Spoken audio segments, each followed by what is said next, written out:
Good morning, अस्सलाम वालेकुम। Rising Pakistan में आपको कहेंगे खुश आमदीद। मेरे साथ हैं मोहम्मद शुएब, मेरे साथ है सबीन फारूक। इस शो में आपको कहते हैं खुश आमदीद और इस शो का आगाज करते हैं सवाल से जी। और आज सवाल सबीन से ही हम करेंगे। जी। वैसे आपसे भी करें, आप हमें व्हाट्सएप कर सकते हैं। बताएं। सवाल यह है सबीन कि अगर आपने पूरे पाकिस्तान को यानी तमाम पाकिस्तानियों को एक मशवरा देना हो कि आप ये चीज जिंदगी में ऐड कर लें या अपनी इस आदत को बदल लें, तो वो मशवरा क्या हो? एकदम तो बहुत सारे मशवरे हैं ना, उनको एक देना है सबीन, उस एक एक मशवरे मशवरा। को उस एक कोई मशवरा बताना मुझे लगता है मेरे लिए पॉसिबल नहीं हो रहा, क्योंकि मैं तो बहुत सारे मशवरे नहीं, देना इतने नहीं चाहती देना ना, हूँ। अम्मी नहीं बनना ना।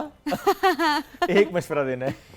एक मशवरा मैं क्या दूंगी जिससे वो मुल्क बेहतर कर सकते हैं। ऑफ कोर्स जिंदगी बेहतर कर सकते हैं। जब आपको लगता है कि दिस इज समथिंग जो कि चेंज होने की जरूरत है, मुझे लगता है अपने मुल्क के बारे में अपने मुल्क के बारे में नेगेटिव बात करना बंद कर दें। Very right. ये बहुत ज़रूरी है कि ना बात करें नेगेटिवली। हर चीज़ में कंप्लेन मत करें कि अच्छा ये तो मुल्क ही ऐसा है, ट्रैफिक जा रही है, आगे से कोई निकल के चला गया है, किसी ने ओवरटेक कर लिया, अच्छा ये मुल्क ही ऐसा है। हमारे जो रोज़मर्रा के हम ज़िंदगी में जो हम सेंटेंसेस इस्तेमाल करते हैं, जो हम अल्फाज इस्तेमाल करते हैं, उनमें हमारे यही आता है। हम ये नहीं कहते कि ये कैसा शख्स है, इस शख्स को अपने आप को बेहतर होने की ज़रूरत है, बेहतर करने की ज़रूरत है, बट हमारे मुँह से यही निकलता है ये मुल्क ही ऐसा है, ये लोग, इस मुल्क के लोग ही ऐसे हैं। तो मुझे लगता है कि ये नेगेटिविटी नहीं होनी चाहिए, नेगेटिव बात नहीं होनी चाहिए। हाँ, जहाँ बेहतरी की ज़रूरत है वहाँ आवाज़ भी उठाएं। हम जमहूरियत पे ऑब्वियसली बिलीव भी कर रहे होते हैं, हमारा कॉन्स्टिट्यूशन हमें बहुत सारी चीज़ें अलाउ करता है, बट ऑब्वियसली एक पीसफुल वे में हर चीज़ पीसफुल वे में होनी चाहिए, बहुत इंपॉर्टेंट है। बट ये नहीं कि हर वक्त इस चीज़ पे हो कि मुल्क ख़राब है, मुल्क में ये है, मुल्क से बाहर चले जाओ, क्योंकि बाहर जब जाओ ना और जब नौकरियाँ करो ना तो लग पता जाता है। बिल्कुल ऐसी ही है। Know ask me. बताएं। सवाल का मकसद था मुझसे पूछोगी ना, क्या चीज़ है जो आप चेंज करना चाहते हैं, मशवरा क्या देना चाहते हैं? Start your day early. सुबह जल्दी आगाज करें अपने दिन का। ये जो हम देर तक सोए रहते हैं और दिन का एक हिस्सा ज़ाया कर देते हैं, ये होता है काम ख़राब। ये मैं पूरे पाकिस्तान को मशवरा देना चाहता हूँ कि स्टार्ट योर डे अर्ली। इसमें फॉर एग्जांपल आप ख़वातीन को देखें जिनका विटामिन डी कम होता है, उनमें ज़्यादा ख़वातीन का कम हो रहा होता है क्योंकि मर्द रिलेटिवली ज़्यादा बाहर निकल रहे होते हैं। सो अगर आपने दिन का आगाज़ जल्दी किया होगा, घर से बाहर निकले होंगे या वॉक की होगी, कुछ भी, if you wake up early, so जब सनलाइट आप सुबह सुबह की लेंगे ना, उससे आपकी जनरली जो बॉडी है वो भी अच्छी हो जाएगी। प्लस ये जो हम देखते हैं ना कि वो 11-12 बजे तक जाके दुकानें खुल रही होती हैं, लेजी एटीट्यूड होता है, ऑफिस लेट पहुंच रहे होते हैं और फिर लेट तक काम करने का जो कल्चर है, मुझे लगता है ये खत्म होना चाहिए। Start your day early, plan your day early and plan your day with light. इसके अकॉर्डिंगली चलें तो आपका तरक्की वैसे याफ्ता भी, ममालिक हैं, आप हाँ, उनकी रूटीन देखें, वो यही होती है कि दिन जल्दी स्टार्ट होता है और दिन 6-7 बजे बिजनेस बंद, उसके बाद फैमिली टाइम है, माइंड रिलैक्स होना है। और ओवर वर्किंग, ये जो हम कहते हैं ना कि ओवर वर्क करना ना, बड़ा हमने इसको ग्लोरीफाई किया जी, मैं तो रात तक काम करता हूँ, ठीक पूरा है, दिन सोया रहता है, उठता लेट है, जाता लेट है, रात तक काम और मैं भी करता है। देखे, मैं भी शुएब देखें जो बिज़नेस ऑनर्स हैं उनकी मजबूरी भी होती है कि बाज़ औक़ात ये है कि बहुत ज़्यादा वो रिसोर्स हायर नहीं कर पा रहे होते, तो उनको बहुत सारे काम खुद करने पड़ रहे होते हैं, बट स्टिल ये रिकमेंडेड नहीं होता क्योंकि आपके माइंड की, आपकी बॉडी की एक कैपेसिटी है। तो आप बेशक उस काम को जो आपने एक हफ्ते में करना होता है अकेले, जो आपने टारगेट सेट किया, उसको 2 हफ्ते पे सेट कर लें। It's perfectly fine.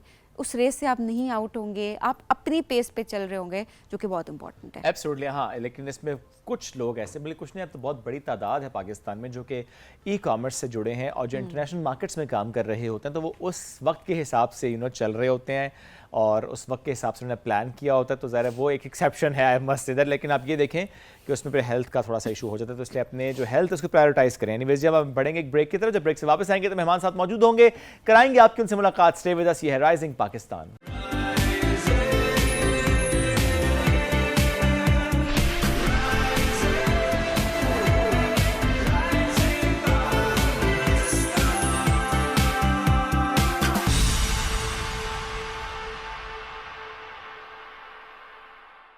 Welcome back. Rising Pakistan में एक बार फिर कहते हैं खुश आमदीद। आज प्रोग्राम में आपकी मुलाकात कराएंगे एक न्यूबी कंटेंट क्रिएटर से। हम ये इसलिए टर्म यूज़ करेंगे, अभी उन्होंने स्टार्ट किया इन 2-3 मंथ्स, माशाल्लाह बड़ा अच्छा काम वो कर रही हैं। From social issues to different places जाती हैं, एक्सप्लोर करती हैं, बात करती हैं और उनका जो स्टाइल है वो बड़ा यूनिक है। That's why she is standing out. अच्छा, 2-2.5 महीने में शुएब अच्छी रीच आ जाना और रिकग्नाइज हो जाना एक बहुत बड़ी बात होती है अक्सर, क्योंकि कंटेंट क्रिएटर्स कहते हैं कि हमें सालों लग गए यहाँ तक पहुँचने में या रिकग्नाइज होने में, फिर जाके कोई वीडियो वायरल हुई और फिर ये लोगों ने समझा और पहचाना। एग्जैक्टली तो इसका मतलब ये है कि आपका कंटेंट, आपका स्टाइल जो है वो ऑब्वियसली बड़ा डिफरेंट होना ज़रूरी है, ताकि लोग जो है उस वीडियो पर रुकें और आपको पसंद करें, आपके कंटेंट से बहुत कुछ सीख रहे हैं। ऐसा ही है वैसे, देखिए ना कि रूटीन का कंटेंट अगर आ रहा हो, रूटीन का स्टाइल अगर आ रहा हो, तो आप नहीं रुक रहे होते। हाँ, कुछ डिफरेंट आए तो आप रुक चाहे वो जाते हैं। आपके अटायर में हो, आपकी आपके स्टाइल में, पर्सनैलिटी हो या हाँ। आपके स्टाइल में हो, तो वो बड़ा मैटर कर रहा होता है। तो जनाब आपकी मुलाकात करवाते हैं हम सबा आबिद से। अस्सलाम वालेकुम सबा, कैसी हैं आप? वालेकुम सलाम, मैं बिल्कुल ठीक ठाक। बहुत शुक्रिया सबा प्रोग्राम में ज्वाइन करने के लिए। ये आपने जो अपनी ओवरऑल एक आपका अटायर है, आपकी स्टाइलिंग है, ये आपने कंटेंट क्रिएशन के लिए की स्पेशली, या पहले से आप इसी तरीके से कैरी करती थी अपने आप को? स्टार्ट से तो नहीं कहूँगी, मैंने जब से यूनिवर्सिटी स्टार्ट की तो तब से मैंने ये वाला स्टाइल अपनाना शुरू किया। बेसिकली दुपट्टा हमारी फैमिली में मैंडेटरी होता है कि दुपट्टा आपने रखना है, तो फिर एक तो मैं कश्मीर से बिलोंग करती हूँ, तो फिर ये वाला कश्मीरी स्कार्फ मैंने किया है। Very nice. तो आपने मतलब अपनी रूट्स के साथ आपने कहा कि मैं जुड़ी रहूं और वो अपनी पर्सनालिटी में ऐड जी। करूं। चलें, दैट्स रियली गुड। ग्रेट। तो किस चीज़ ने मोटिवेट किया आपको कि कंटेंट क्रिएशन की तरफ आना है, वीडियोस बनानी है, सोशल मीडिया का इस्तेमाल करना है? मुझे मैं जो सोशल इश्यूज उठाती हूँ उनसे मैं ख़ुद बड़ा तंग थी, तो मैं यही सोचती थी कि इनके बारे में कोई क्यों नहीं बात करता। तो एट द एंड फिर मैंने सोचा कि मैं खुद ही बात करना स्टार्ट कर ओके, दूँ। That's right. सो आप जो वीडियो बनाती हैं, कोई साथ जाता है, कोई भाई जो साथ जा रहा हो, या कि खुद जाती हैं सेल्फी मोड में बनाई video and then editing and then posting and everything you do it at your own? पहले मैं खुद जाया करती थी, बस उधर ही वीडियो रिकॉर्ड की, एडिट की और बस पोस्ट कर दी। Okay. लेकिन आपको पता है कि हर कोई बाहर जब आप को जानने लग जाते हैं तो हर कोई आपका साथ नहीं देता और हर कोई आपको अच्छी नज़र से भी नहीं देखता। बहुत से लोग मोटिवेट भी करते हैं बट बीच में कोई लोग तंग भी करते हैं।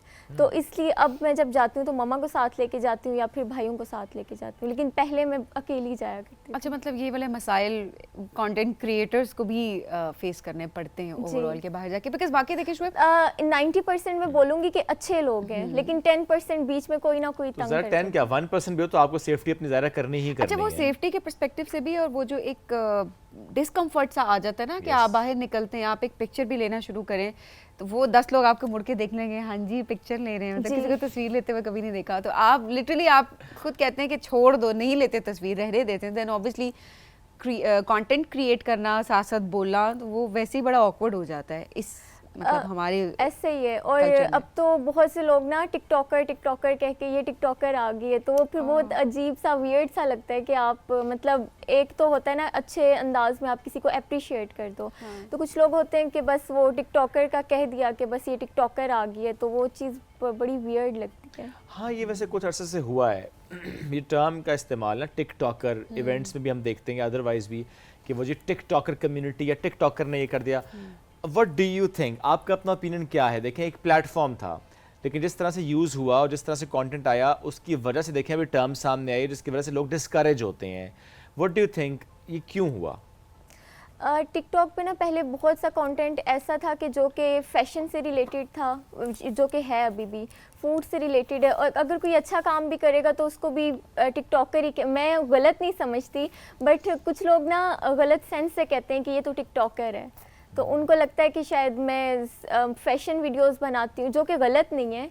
मतलब मैं अपनी नहीं अपनी niche है सबकी, बनाती, बिल्कुल ठीक मैं है। नहीं बनाती, तो इसलिए मुझे वो अच्छा नहीं वो लगता। ज़ाहिर एक नेगेटिव वे में बात जी। कर रहे होते हैं टिकटॉकर इन नेगेटिव वे, वो क्योंकि Yes. अब मैं जी, टिकटॉकर सबका अपना मतलब अगर कोई फैशन वीडियोस बनाता है वो भी अच्छी बात है, सबकी अपनी अपनी मर्जी नीश होती है, है, पसंद हाँ। होती है। अच्छा, टिकटॉकर्स भी मैंने देखा है कि ठीक है, शुएब वाली बात से मैं एग्री करूंगी कि कुछ ये है कि वाकई हमने बड़ा वल्गर कंटेंट भी देखा है, लेकिन वो अगेन वो हमने यूट्यूब पे भी देखा है, but somehow you know TikTok पे हमने ज़्यादा उस तरह का कंटेंट शायद से भी देखा। इसलिए भी वो जो स्पेशली टिकटॉक लाइव का एक कॉन्सेप्ट जो है वही- या वही, था, हाँ। उसके जो क्लिप्स आते मुझे रहे। एक- क्योंकि लोग ना अवेयरनेस वीडियोस भी एजुकेशनल पर्पस बिल्कुल। के लिए ऑर्गेनाइजेशन वो टिकटॉक का इस्तेमाल भी करती हैं और बड़ा अच्छा मतलब जबरदस्त प्लेटफॉर्म content बहुत भी हमें अच्छा है, मिलता जी। जिस तरह यूज करें वो डिफाइन वो कर रहा different होता है। जी। मुझे तकरीबन जिन लोगों को नहीं पता होता ना, मतलब किसी से सुन लिया कि ये टिकटॉकर है, तो फिर एक बंदे ने मुझे बोला कि आप तो टिकटॉक लाइव भी करती होंगी, तो वो उस चीज़ से मुझे इतनी नफरत होगी कि मुझे कोई टिकटॉकर ना बोले। मतलब क्या, आप इंस्टाग्रामर बोल दो, मतलब और भी तो प्लेटफॉर्म कंटेंट क्रिएटर बोल दें, इन्फ्लुएंसर बोल दें अगर आप बोलना चाहते हैं, दैट्स वेरी राइट। लेकिन देखें एंड बहुत से लोगों को लगता है कि मैं इस चीज़ से पैसे कमाती हूँ, पेड कंटेंट है मेरा, और टिकटॉक पे ख़ास करके पेड कंटेंट है। तो स्टार्ट की जो मेरी 2-3 वीडियोस थी वायरल हुई थी, तो तब मुझे बहुत से लोग पूछते थे कि आप पैसे कमाती हैं, कितने पैसे कमा लिए हैं अभी तक आप बसेस में सफ़र कर रही हैं, इतने पैसे कमा के। मैंने कहा God. पेड कंटेंट तो नहीं है। It takes a lot of time कि आप पेड कंटेंट भी लें, और होना भी चाहिए। अगेन ये एक अलग, मैं कहूँगी कि फील्ड है, क्योंकि बिल्कुल। बट उन लोगों का भी Instagram पे- कसूर नहीं है, क्योंकि उन लोगों को इतना अवेयरनेस नहीं होती है। कुछ तो लोगों awareness को लें तो ना। होनी चाहिए। सादी बात यह है कि मतलब अवेयरनेस लें। अब हम भी अब कब तक ये कहते रहेंगे, उनका कसूर नहीं है कि उनको अवेयरनेस नहीं है। अगर आप किसी को अनकंफर्टेबल कर रहे हैं और आपकी अपनी नालायकी की वजह से ये हो रहा है, क्योंकि आपने पहले जो नेगेटिव कंटेंट था उस पर आप आवाज़ उठाते नहीं हैं, आप धड़ाधड़ शेयर भी करते हैं, हर ग्रुप में भी डालते हैं, और उसके बाद आप उस पर क्रिटिसाइज़ भी कर रहे होते हैं, गलत किस्म के कमेंट्स भी करेंगे, और बाद में उस प्लेटफॉर्म को आप बदनाम करेंगे। It's not the platform, it's how you use it actually.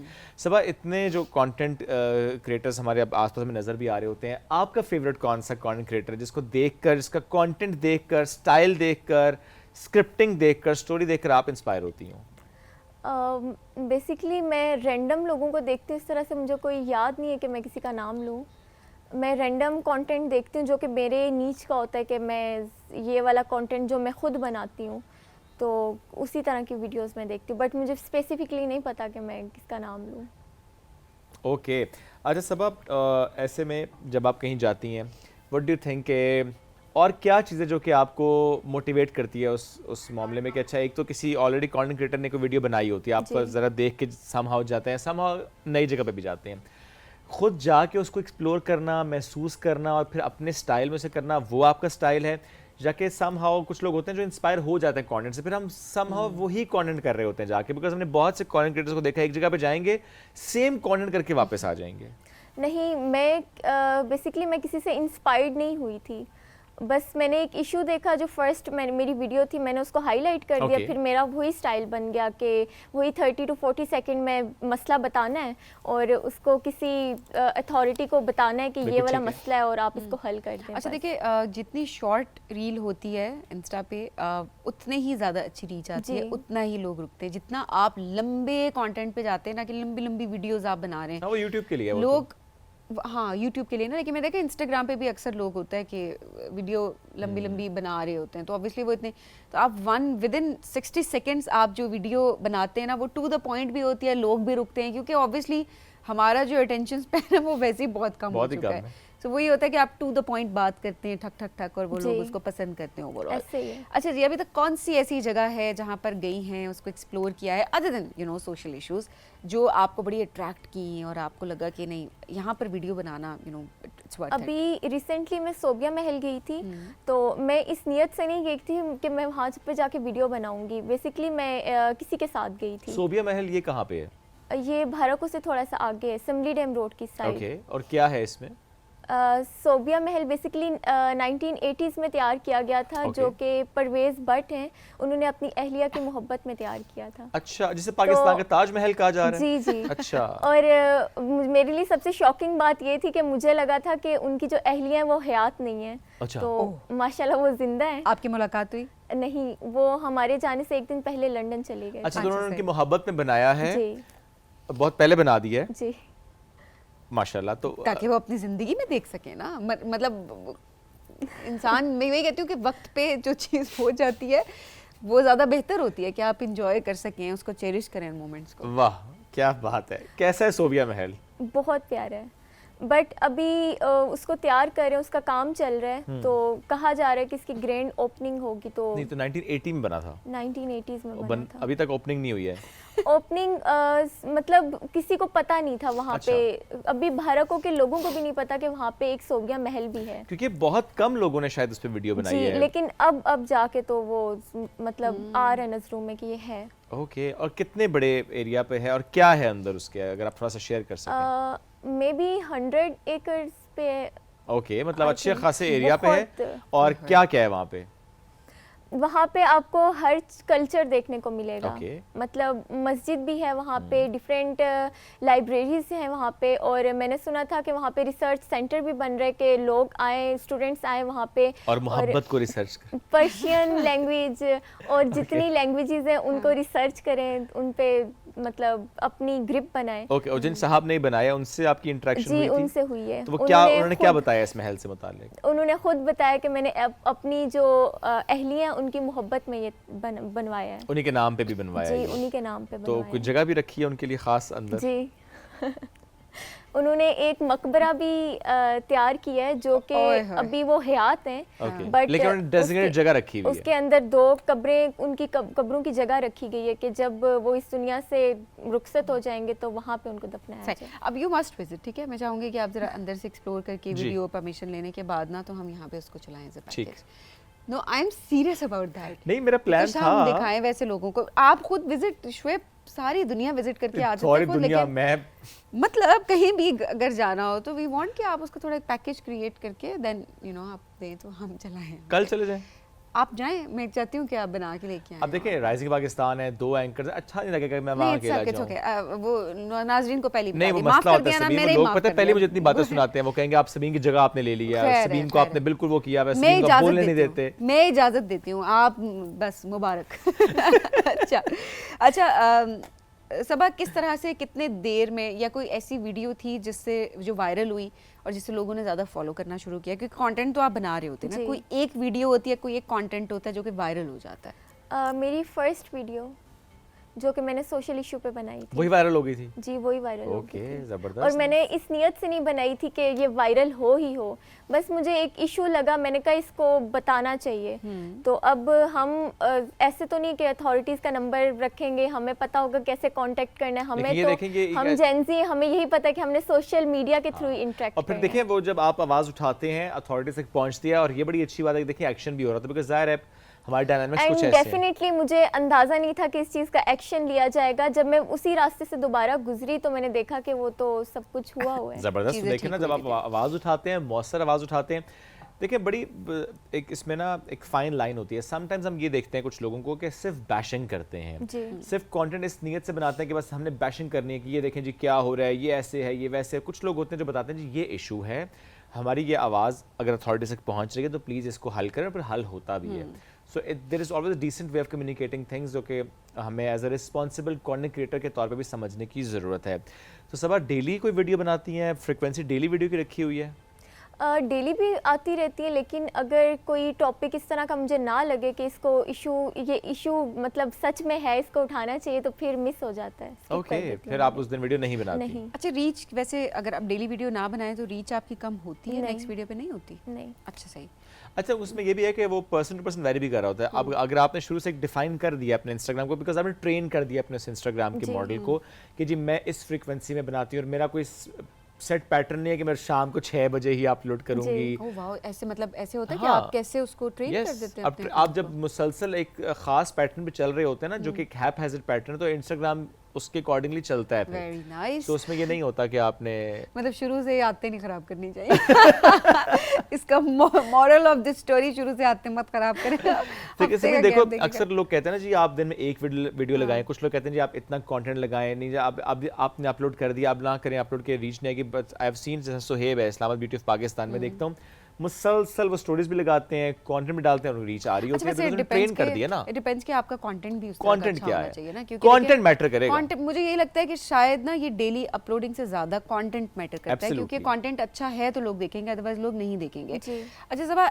AI उसको आप कैसे इनकॉर्पोरेट करिए, करने का सोच रही हैं अभी एआई? क्योंकि अब ऑब्वियसली अगर आपको आगे लेकर चलना है इसको थ्रू आउट, तो कहीं ना कहीं नई चीज़ों को आपको इनकॉर्पोरेट तो करना पड़ेगा। एआई से बेसिकली मैं चैट जीपीटी से थोड़ी सी हेल्प ले लेती सही। हूँ, बाकी एआई का मैं इतना स्क्रिप्टिंग के लिए या कैप्शंस के लिए? स्क्रिप्टिंग के लिए नहीं, जस्ट कैप्शंस के लिए। ओके, सही, तो आप मतलब हेल्प लेती हो। जी।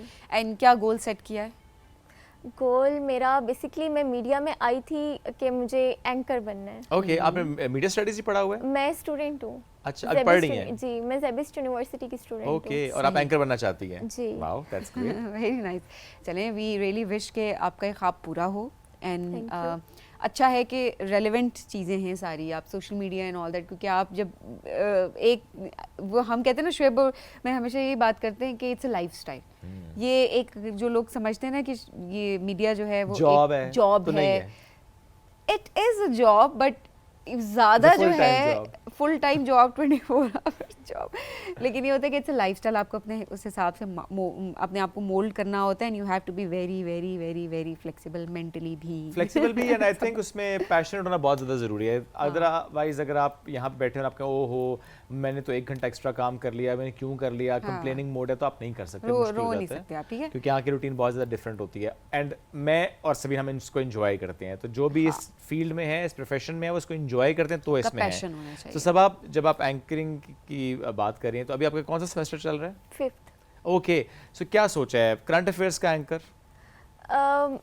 इस बारे में तो अभी नहीं सोचा मैंने, बट मुझे इतना आइडिया नहीं है। मैं जब मैंने एडमिशन लिया था तो मेरा तब से गोल था कि ढेर सारी मैंने इंटर्नशिप्स करनी है, तो मैं तब Okay. से बड़ा हार्ड वर्क कर रही हूँ। मैंने फिर पीटीवी न्यूज़ में इंटर्नशिप की, फिर मैंने Okay. डिफरेंट डिजिटल चैनल्स के साथ इंटर्नशिप्स की, और काफ़ी अच्छा एक्सपीरियंस तो रहा। इंटर्नशिप भी करनी है कि जॉब भी करनी है?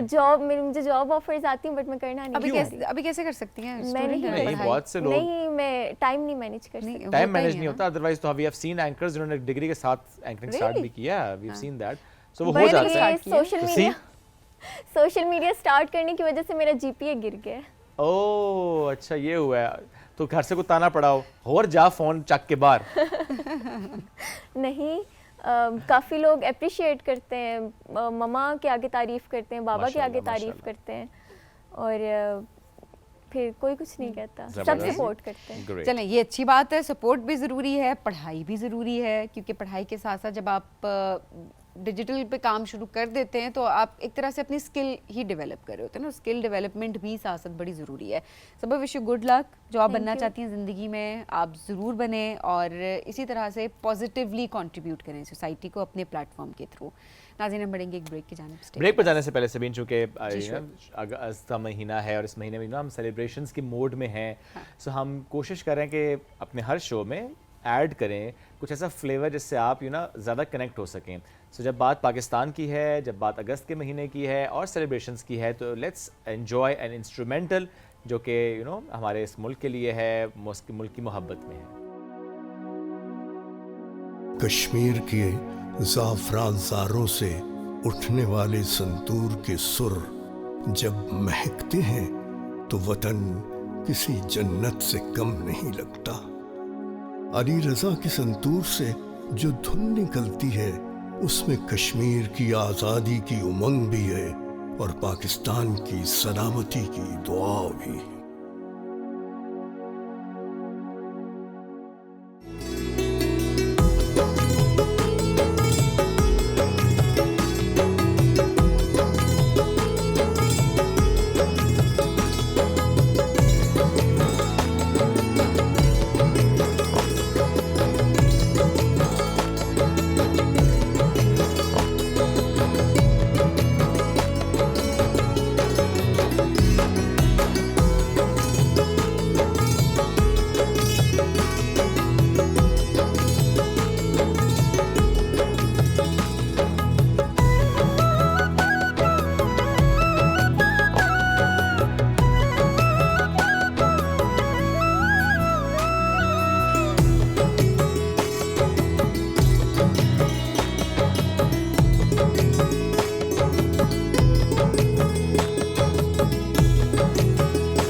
Welcome back. राइजिंग पाकिस्तान में एक बार फिर कहते हैं खुश आमदीद। आज बहुत ही इंटरेस्टिंग मौजूद हम आपके लिए लेकर आए हैं। अक्सर हम इस पे बात तो करते आए, लेकिन आज हम उसको इस अंदाज से एक्सप्लोर करेंगे कि आप कैसे सीख सकते हैं, आप कैसे अपने ब्रेन को ट्रेन कर सकते हैं और कैसे ज़िंदगी में आप बेहतरी लेकर आ सकते हैं in your personal life and professional life. We are talking about NLP, neuro linguistic practitioner. बहुत से लोगों को इससे मुतालिक पता है और बहुत से लोगों को ज़ाहिर नहीं पता इससे मुतालिक। एक ऐसी फील्ड है, एक ऐसा सब्जेक्ट है, एक ऐसा डोमेन है कि जो कि आपको ज़िंदगी में बहुत ज़्यादा फ़ायदा देता है। सीखा कैसे जाता है, कितना वक्त लगता है, कौन सीख सकता है, किसके लिए मुश्किल होता है? सर्टिफिकेशन होती है? क्योंकि अक्सर होता है कि लोग खुद से बन जाते हैं और कोई सर्टिफिकेशन नहीं भी होती। मैं इसलिए बात करूँ कि देखिए बड़ा रिस्पॉन्सिबिलिटी का ये काम होता है। आप किसी को कुछ भी बताते हैं या आप उसको प्रैक्टिस करवाते हैं, वो शख्स दिल खोल के आपके सामने रखता है, एक प्राइवेसी होती है एंड ऑल दैट। सो मुझे लगता है कि बड़ी रिस्पॉन्सिबिलिटी का काम है जिसको बहुत अच्छे तरीके से निभाना बहुत ज़रूरी है। ना कि ये कि सिर्फ अक्सर होता है ना कि बस पैसे लिए उसके बाद आपको प्रैक्टिस भी सही नहीं आती।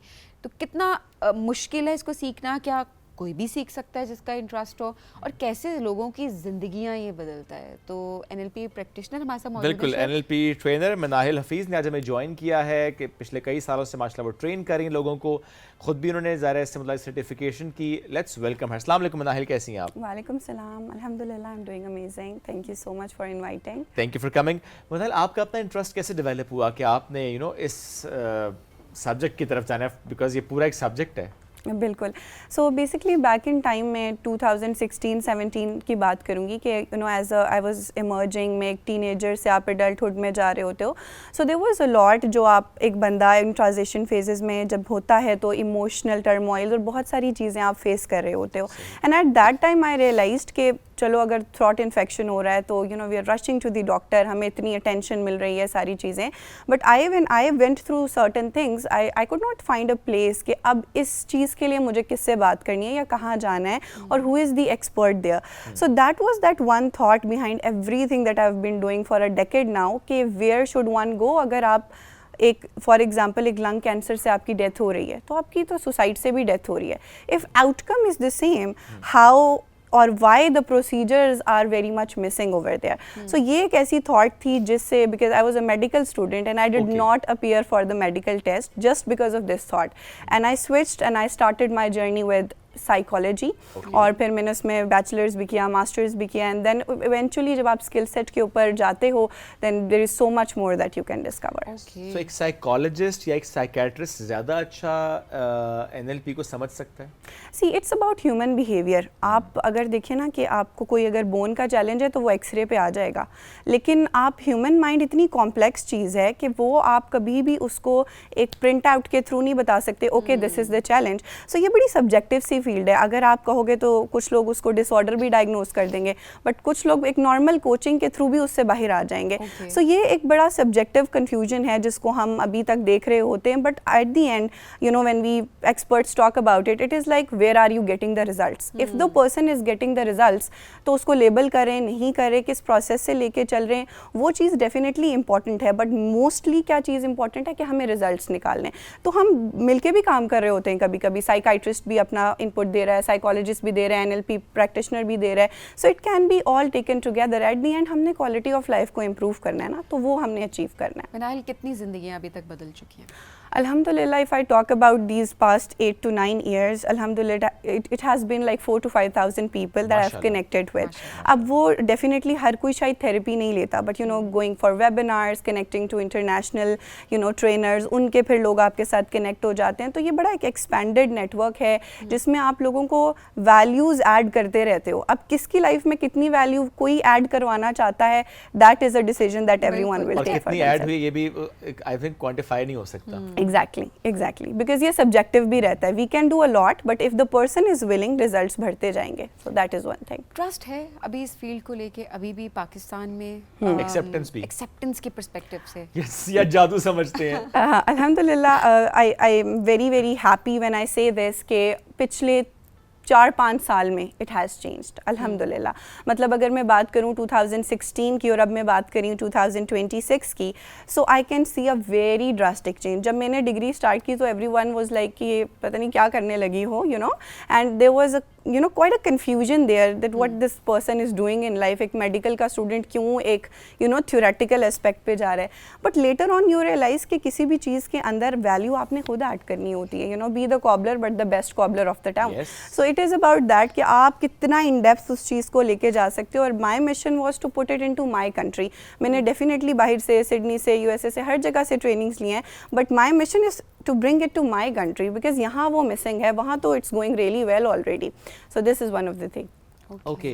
अच्छा, अब चूंकि देखें सर्टिफिकेशंस भी हैं इसकी, पहले तो अपना बताएं आपकी जर्नी कितने अरसे पे मुहित रही, या स्टिल यू आर लर्निंग, और क्या इसमें इतने मॉड्यूल्स होते हैं कि आप एक स्टेप पे पहुंचते हैं फिर आप एक और स्टेप पे जाते हैं, एक तो ये, और दूसरा जब आप किसी को सिखाती हैं तो क्या कोई प्री रिक्विजिट होता है, कोई इंटरव्यू होता है जिसमें आप ये तय करते हैं क्या ये सीख पाएगा या नहीं सीख पाएगा, and then how long would it take somebody to learn it at least basic level पे? बिल्कुल। सो देखें, जैसे कि NLP के अंदर एक बड़ा स्टॉन्च बिलीफ है कि लर्निंग शुड नेवर स्टॉप। अभी भी मैं ट्रेनर हूँ, मुझे आज 7-8 साल भी हो गए, मैं मेंटल हेल्थ की फील्ड में काम कर रही हूँ। Right now even enrolled in another programme. तो हमारी जर्नी खुद भी कभी ख़त्म नहीं होती, ठीक है, because there so many things, so many levels to explore.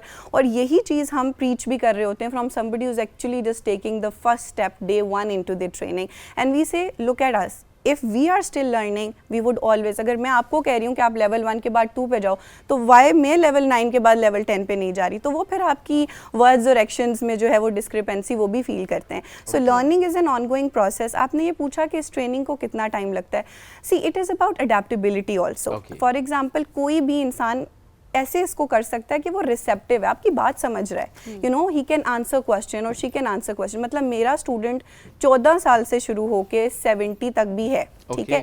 So it is a skill है कि अपने माइंड को कैसे यूज़ करना है, ट्रेन करना है to get the best results. अब आप डॉक्टर हो, अब आप साइकोलॉजिस्ट हो, टीचर हो, ट्रेनर हो, कुछ भी फील्ड है आपकी, आपने इंटरनली जो आपकी इंटरनल टॉक है वही आपकी लाइफ में एक्शंस को डिटर्मिन कर रहा है, वही आपके रिजल्ट्स को डिटर्मिन कर रहा है। So we start with cleaning up inside, because whatever the world you hold inside determines the world that is going to be around you.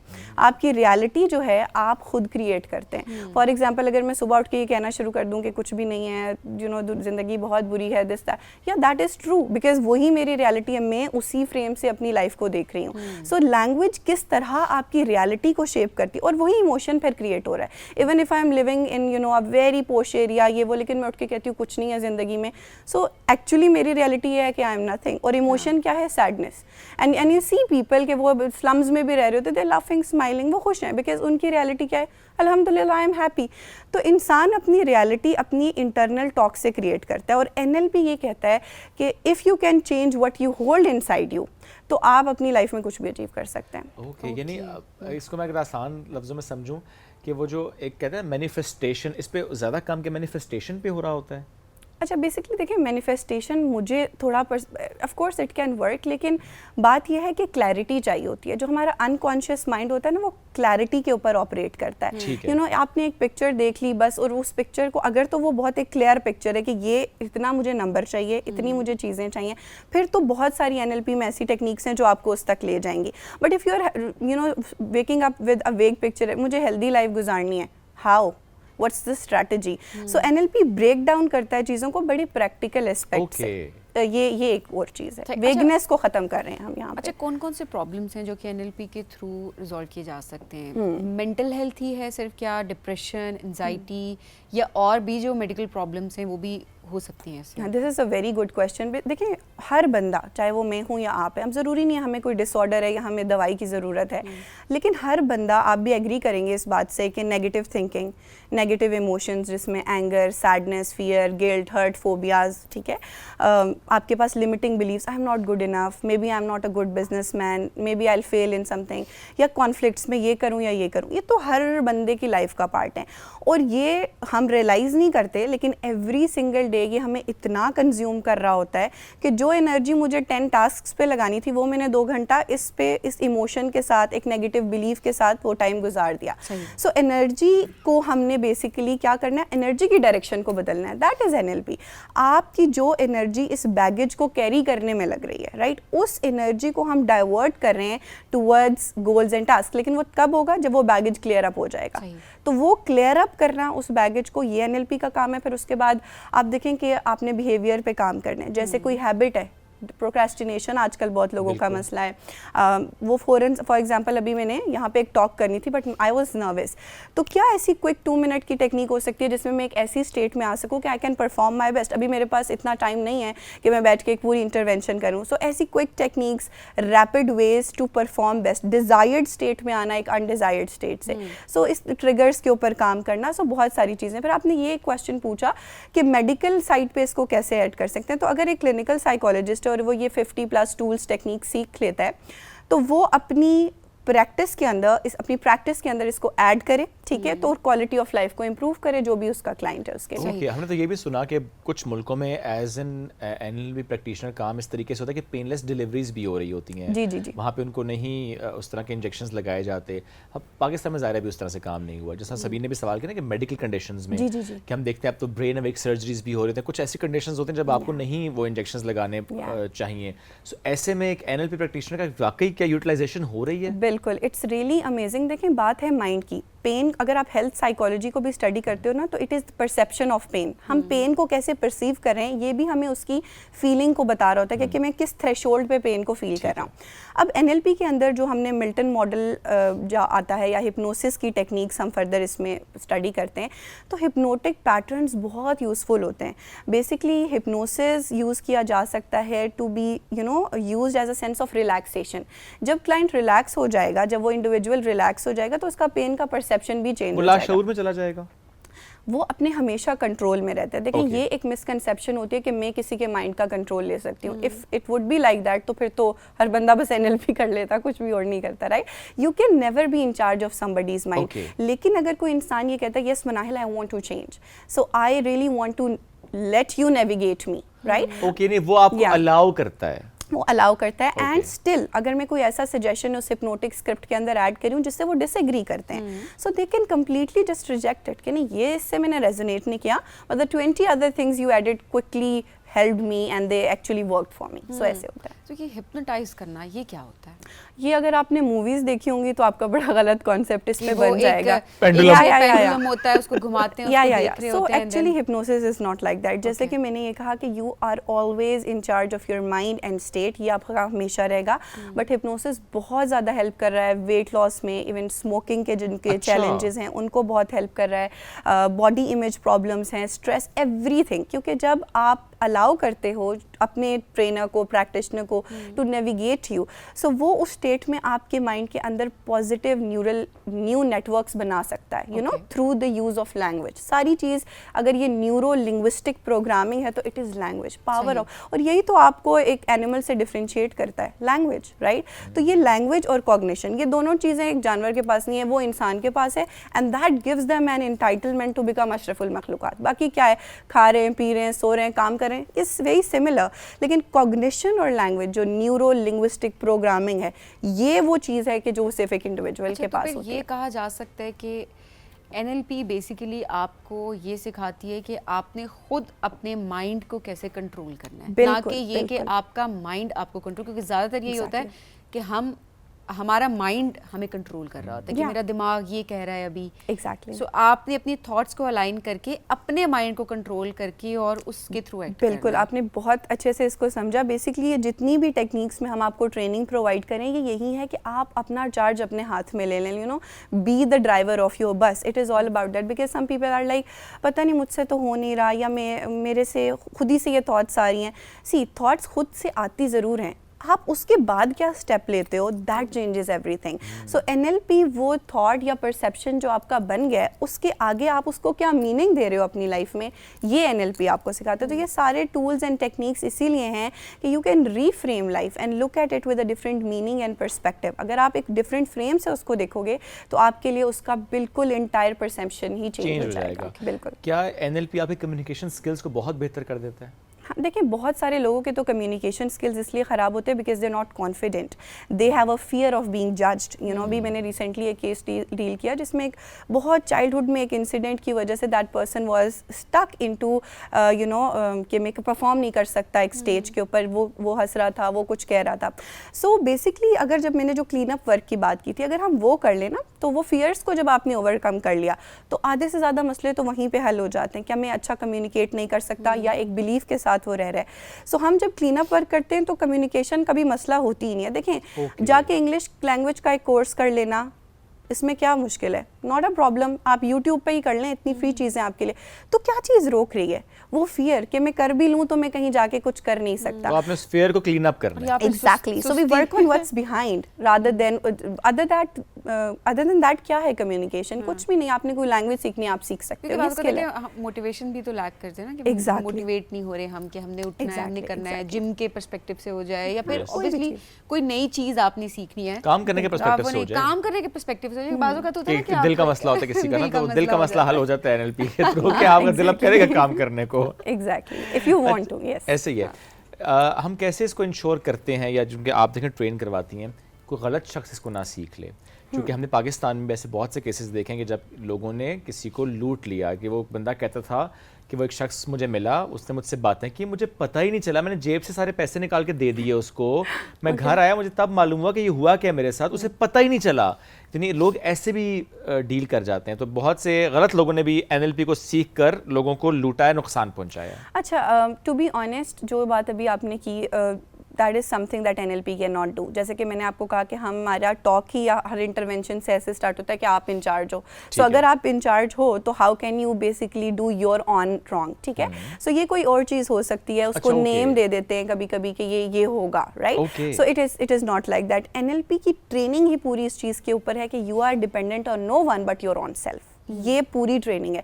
तो ये चीज़ कुछ भी और होगी बट NLP नहीं होगी, के अंदर फॉल नहीं करेगी। दूसरा, आपने एथिक्स की बात की, which is very important actually, which I am affiliated with is American board of NLP, और एज अ ट्रेनर हर साल मुझे एवेलुएट किया जाता है। So I have to completely give them recordings कि मैंने ये काम किया इस साल, ये मेरे ग्रेजुएट्स हैं, and only then I have to pay a handsome amount of money also, so just they can ensure कि ये बंदा सच में पेन लेना चाहता है to train people out serious there. है। Exactly. So every year आपकी membership renew होती है, आपका नाम appear होता है उनकी वेबसाइट पे, so you know that is an authentic trainer. So my name appears on their website as a certified trainer. तो सिर्फ आप ऐसे ही ट्रेनर से पहली बात है कि सीखो कि जो सर्टिफाइड ट्रेनर है, क्योंकि बोर्ड उसको हर साल जो है ना वो अच्छा खासा एक इवेल्युएशन प्रोसेस से वो आपको गुजारता है। क्या ये एक यूनिफॉर्म बोर्ड है पूरी दुनिया में? जी, it's an internationally recognised board, और ये बहुत like it's years and decades से ये चल रहा है। Does that mean कि एक वही बोर्ड है और जिसने भी ये सीखा है वो उसके अंदर रजिस्टर्ड होगा? So there are multiple boards. अगर आप यूके में जाएंगे तो ANLP है,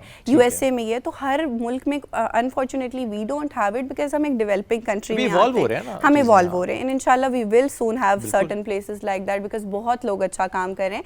but as of now USA का जो बोर्ड है, it has people from around the world, trainers from around the world. अक्सर मुझे लोग बाहर से भी अप्रोच कर रहे होते तो कहते हैं we got your name and contact from the website, so they already know कि हम एक क्रेडिबल सोर्स के साथ कनेक्ट हो रहे हैं when you are appearing on the website. तो एथिक्स के ऊपर बहुत ज़्यादा कंट्रोल है इनके पूरे सिस्टम के अंदर। अच्छा मिनाइल, क्या NLP थेरेपी लेना एक्सपेंसिव है? बिकॉज अब लोग साइकोथेरेपी की तरफ ज़्यादातर नहीं जा रहे होते, वो कहते हैं कि बहुत एक्सपेंसिव है, आम बंदा तो इसी डिप्रेशन में चला जाता है कि इतने पैसे कहाँ पे आप पर सेशन आप पे करें। देन ऑब्वियसली मैं हमेशा ये बात करती हूँ कि जिसकी मेहनत है, जो चार्ज कर रहा है, वो एक स्टैंडर्ड रेट भी होता है और वो उनकी मेहनत है जिसका वो वसूल कर रहे होते हैं। एग्जैक्टली। सो क्या NLP भी महंगी है? अच्छा, see it depends on the expertise of the person. देखें, अगर एक बंदे ने 20-30 साल एक फील्ड को दिए हैं तो उसने खुद कितना इन्वेस्ट किया होगा, you know, just calculate that. लेकिन कुछ लोग फील्ड में कुछ नया भी काम कर रहे होते हैं, तो there are people who basically आपको डिफरेंट कॉस्ट पे मिल जाते हैं, ठीक है। NLP की ट्रेनिंग इटसेल्फ करना एक्सपेंसिव है, वाई? बिकॉज वही जो हमने बात की, ऑथेंटिकेशन है, प्रॉपर मैनुअल्स आ रहे हैं, जो कॉपीराइट है, आप उसको कहीं पोस्ट भी नहीं कर सकते बिकॉज उसमें स्क्रिप्ट्स हैं जो कि अनऑथराइज्ड बंदा नहीं यूज़ कर सकता। तो जब आप मैनुअल से लेके सर्टिफिकेशन तक, सील तक, मेंबरशिप तक इतनी ज़्यादा इन्वेस्टमेंट आपकी लगेगी, तो इन्वेस्टमेंट किस चीज़ के लिए है? क्वालिटी को इंश्योर करने के लिए। अब आप देखें, कोई भी बंदा, we have come into an era कि कोई भी बंदा उठेगा और वो एक वीडियो बनाना शुरू कर देगा और वो अपेरेंटली एक प्रैक्टिशनर एक्ट आउट कर रहा होगा। इन चीज़ों को जब आपने ख़त्म करना होता है, आपको इसके लिए बहुत सारी चीज़ को इंश्योर करना है। तो वो इंश्योर करने के लिए ऑफकोर्स एक अमाउंट लगती है, और वो हम भी पे कर रहे हैं एज ट्रेनर्स, हम भी पार्ट बनना चाहते हैं उस क्वालिटी को इंश्योर करने के लिए। बट ऐसा नहीं है, जो फॉर एग्जाम्पल अगर किसी का 5 ईयर्स का एक्सपीरियंस है, वो आपको डिफरेंट चार्ज करेगा।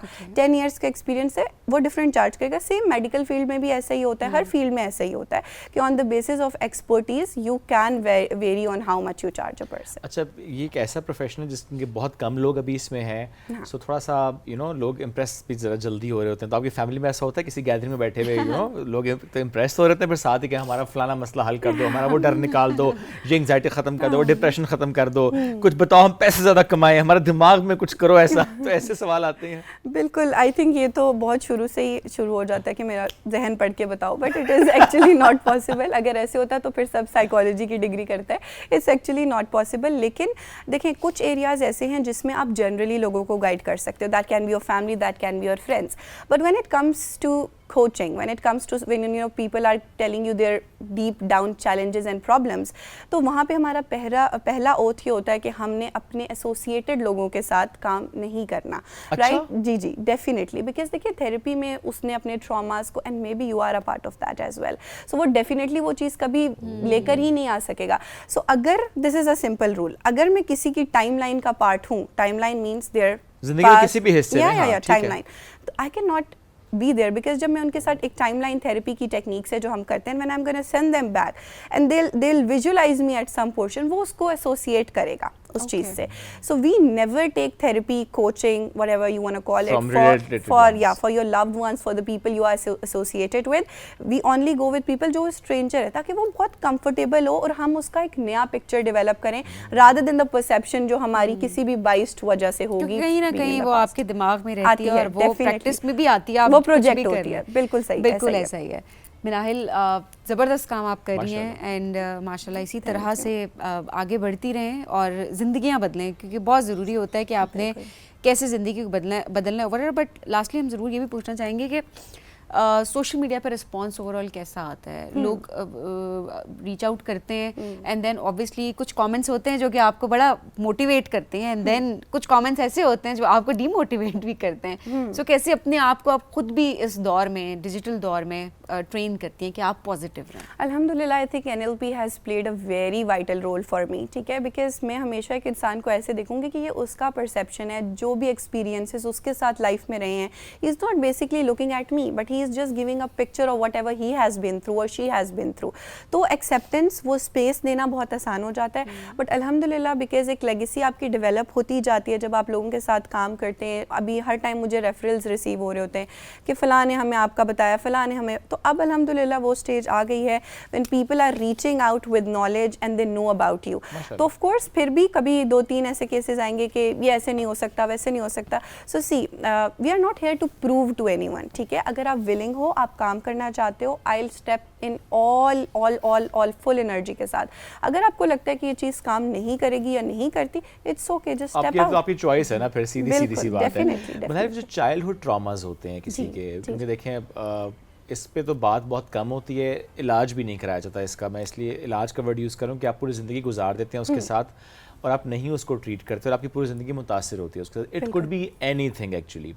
सो of course case to case चीज़ें वेरी तो कर रही होती हैं, बट एक जनरली अगर मुझे बता दें आप कि if someone is having a childhood trauma, कोई भी हो सकता है वो, और वो चाहता है कि वो ठीक हो जाए, वो निकल जाए उसका, जो भी उसकी वजह से उसकी ज़िंदगी में चीज़ें मुतासिर हो रही हैं, उसकी अब पर्सनल लाइफ अगर मुतासिर हो रही है, बिकॉज ये भी होता है समटाइम्स कि 20-30 साल कुछ नहीं होता, एंड एकदम Yeah, ट्रिगर कर जाता है चाइल्डहुड ट्रॉमा और आप वापस उसी जोन में चले जाते हैं और फिर चीज़ें ख़राब हो जाती हैं। सो जो इसका इलाज होता है विद NLP, कितने सेशंस में एवरेज आप अगर गाइड कर सकें, क्या फ्रीक्वेंसी होती है, क्या गाइड करती हैं आपके अच्छा, और कितनी इसकी सक्सेस रेशो है कि अच्छा हो जाता है वो हल? अल्हम्दुलिल्लाह आई वुड रादर से कि अगर जो लोग विलिंग रहे हैं काम करने के लिए कि Manahil we really are ready to let go of it, तो 10 on 10 में कह सकती हूँ।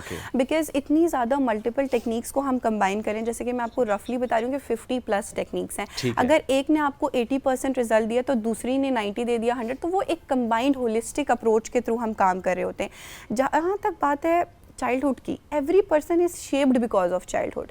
जो भी अप्स एंड डाउन्स हैं, इस्लाम भी इस चीज़ को ऑफ कोर्स कहता है, रेफरेंस है कि 7 साल में जो पर्सनैलिटी आपकी डेवलप होनी, जिसको NLP हम इम्प्रिंट एज कहते हैं, 0 to 7, तो वो इम्प्रिंट हो जाता है। वो एक दफ़ा में ऊपर नहीं आ रहा, वो पूरी पर्सनैलिटी ही over the period of time develop हुई भी है। सो अगर कोई विलिंग है कि that thing is still casting an impact on who I am today and I really want to let go of it, मैं चेंज होना चाहता हूँ, तो डेफिनेटली उसको ईच एंड एवरीथिंग को लेट गो करना। और timeline therapy techniques beautiful, I think anger, sadness, fear, guilt, hurt, यही मेन इमोशंस है ना जो इंसान कैरी कर रहा होता है, तो उसको लेट गो करने में 1 by 1 इतना ये हेल्प करता है। मैंने कैंसर सर्वाइवर्स, अब्यूज सर्वाइवर्स, अब यू नेम इट, मैंने हर बंदे के साथ इसको करके देखा before I became a trainer of timeline therapy as well, कि ये कितना इफेक्टिव हो सकता है। बट अल्हम्दुलिल्लाह बाहर के मुल्क में इधर हर जगह काम करके I came to this conclusion that drastically life changing माशाल्लाह। और एट द सेम टाइम जो कि देखिए पाकिस्तान में हम आजकल ये देखते हैं कि not just in Islamabad, not just in Faisalabad, मैंने 2 इसलिए नाम लिए बिकॉज इनकी रेशो बहुत ज़्यादा सामने आई थी तलाक को लेकर।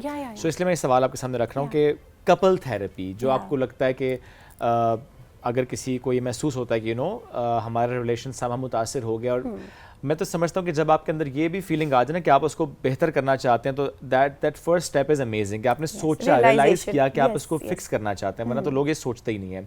Once you realise this thing कि आप अपने इस रिलेशन को हेल्दी करना चाहते हैं, तो क्या NLP प्रैक्टिशनर इसमें हेल्प आउट करते हैं और कपल थेरेपी होती है, चीज़ें बेहतर होती हैं? या इसको हम कहते हैं रिलेशनशिप कोचिंग। लेकिन मैं बड़ी इंटरेस्टिंग बात आपसे शेयर करूंगी। So we bring both people in front of us, so wife husband या जो भी एक वक्त में, और हम एक सवाल दोनों से पूछते हैं, is this relationship worth saving, is this relationship worth saving. अगर दोनों कहेंगे यस, 1% भी उसको लग रहा है कि यार I need to put this effort, I think ये बच जाएगा। अगर एक भी बंदा उसमें से कह दे कि no, so it cannot go forward, if that relationship is not worth saving, तो हम कोई भी चीज़ enforce नहीं कर सकते, right? ऐसा भी होता है Nahil, sorry to cut you, but ऐसा भी होता है कि बाज़-औक़ात इंसान उस जोन में होता है कि वो उसको लगता है कि शायद कुछ भी नहीं बचा रिलेशनशिप में, और फिर ये लास्ट स्टेप होता है कि आप प्रोफेशनल हेल्प की तरफ जाते हैं। बिल्कुल, बिकॉज आपने देखा नॉर्मल झगड़ों पे, कोई ऊंच नीच पे कोई भी नहीं प्रोफेशनल हेल्प लेता कि किसी ये स्टेप ले सके। बिल्कुल। बट ऑब्वियसली वो स्टेज पे होता है कि उसे एक थर्ड पर्सपेक्टिव चाहिए कि नहीं ये रिलेशनशिप मतलब इसकी ये वर्थ सेविंग है। तो क्या ये भी आप लोग, क्योंकि देखिए दोनों में से एक तो कह रहा है वर्थ सेविंग है, दूसरा कह रहा है नहीं है, तो दूसरे को एक दूसरा पर्सपेक्टिव भी तो दिखाना इम्पोर्टेंट। ओके, सो डेफिनेटली देखिए विलिंगनेस ऐसी चीज़ है ना कि जो आप किसी के अंदर इन्फोर्स नहीं कर सकते। अगर एक इंसान 30 ईयर्स गुजारने के बाद आपको ये कह रहा है कि ये रिलेशनशिप वर्थ सेविंग नहीं है मेरे नज़रिए में, तो इट मीन्स कि कहीं ना कहीं आगे थेरेपी में जाके उसने गिव, क्योंकि बहुत एफर्ट करनी पड़ेगी, आपको चेंज होना है, आपने अपने अंदर एक्सेप्टेंस लेके आनी है। हर थेरेपी और टेक्निक स्टार्ट करने से पहले एक्सेप्टेंस और विलिंगनेस टू चेंज आती है। तो अगर एक बंदा आपको शुरू में ही कह रहा है कि ये रिलेशनशिप वर्थ सेविंग ही नहीं है, फॉर एग्जांपल मैं आपको ये कहूँ कि आपने ये आउटफिट बाय करना है and you will be like it's not worth buying, would you invest?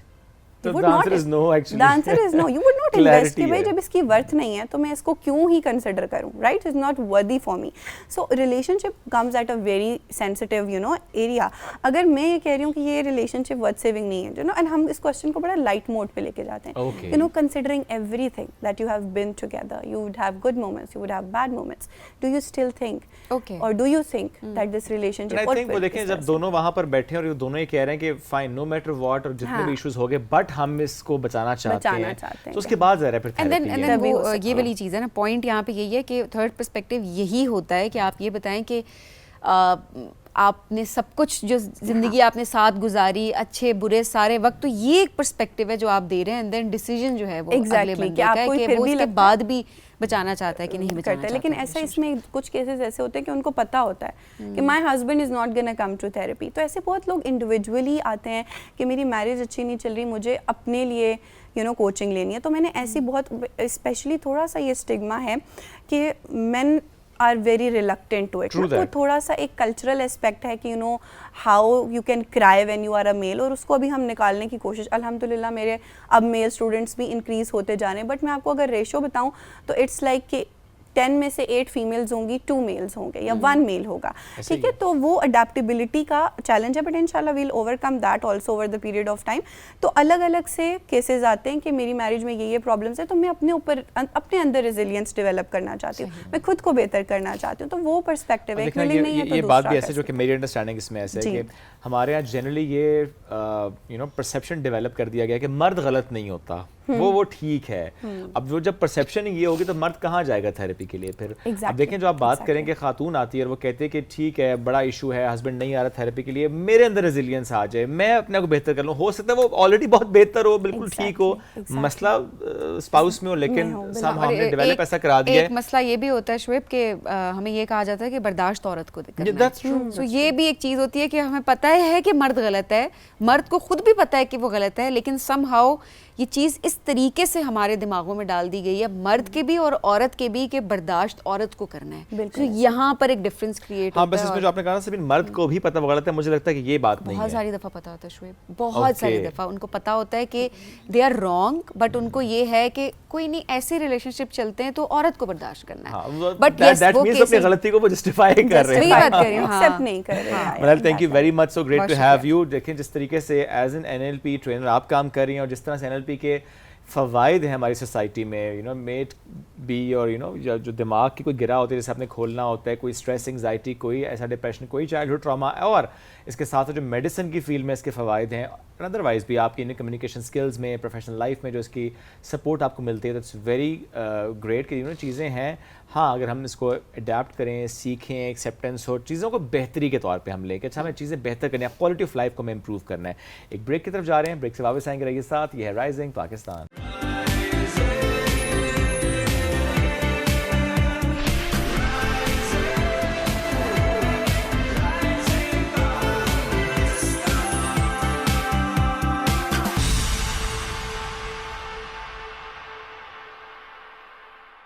Welcome back. Rising Pakistan में एक बार फिर कहते हैं खुश आमदीद।